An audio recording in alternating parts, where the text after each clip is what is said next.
नमस्कार मित्रांनो, नशीबवान या सिरियलमध्ये काय घडले आपण ते बघणार आहोत. गिरिजा ढोल वाजवण्याचं व्रत पूर्ण करू शकली नाही.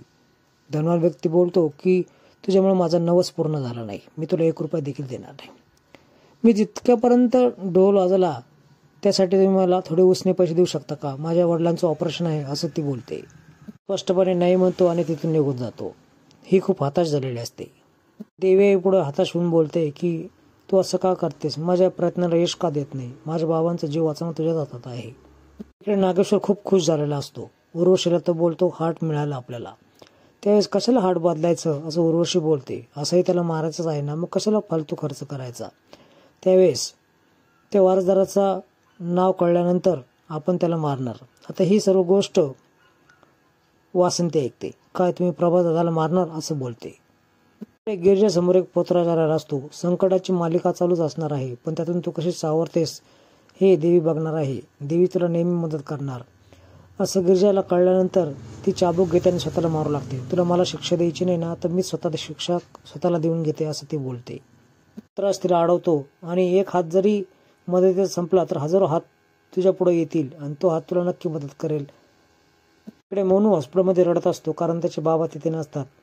रुद्रा त्यावेळेस तिथे येतो आणि का जर रडायला असं विचारतो.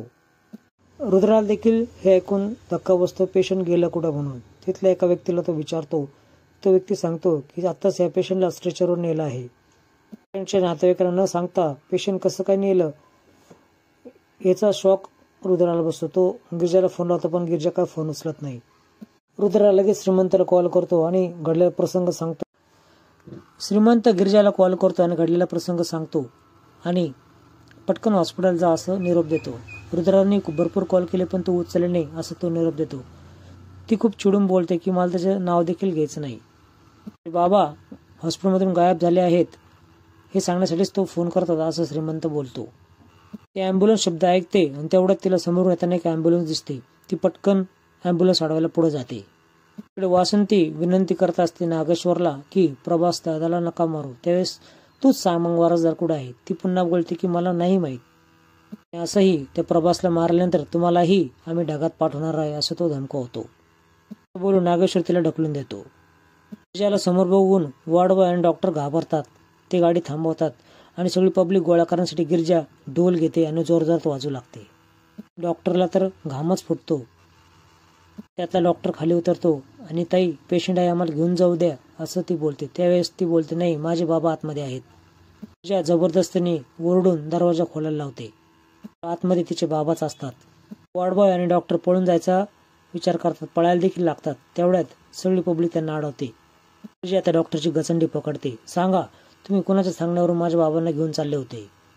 रुद्रा इकडच्या डॉक्टरनं बोलतो असं कसं पेशंट तुमच्या हॉस्पिटलमधून गायब झालं? तुम्ही कसं काय नेऊन दिलं? थांबा मी पोलिसांना फोन करतो. हे प्रकरण पोलिसांपर्यंत जाऊन नका देऊ असं डॉक्टर विनवणी करतो. परत ओरडतो खड्ड्यात गेलं तुमचं रेप्युटेशन. नागेश्वर देखील तिथे येतो आणि काय झालं आहे एवढा आरडाओरडा करायला असं विचारतो. त्यावेळेस तो डॉक्टर नागेश्वरनी हे सगळं सांगितलं असं बोलतो. पब्लिक गावकरी विचार करते की नागेश्वर सरांनी असं कसं सांगितलं. गिरिजाला देखील शॉक बसतो. पुरी या डॉक्टरकडे विश्वास ठेवते. यांचा धंदाच असतो की अवयव चोरायचे आणि विकायचे. डॉक्टर मध्येच पचकतो. आम्ही जेव्हा विकतो जेव्हा खरीददारी समोर करणारा असतो. डॉक्टर पुढे बोलतो की यांच्या मेवण्याला हार्टची गरज होती आणि दत्तूचा हार्ट चांगला आहे म्हणून यांची मागणी होती. दत्तूला किडनॅप करायसाठी सांगितलं होतं. नागेश्वर देखील घाबरतो. त्यावेळेस गिरिजा विचारते काय झालं साहेब, तर का केलं असं ती गिरिजा नागेश्वरला विचारते. पण नागेश्वर शांतच असतो. पुढील भाग खूप रंजक असणार आहे. खरं कारण कळणार आहे की असं का करत होता नागेश्वर. व्हिडिओ पाहिल्याबद्दल धन्यवाद.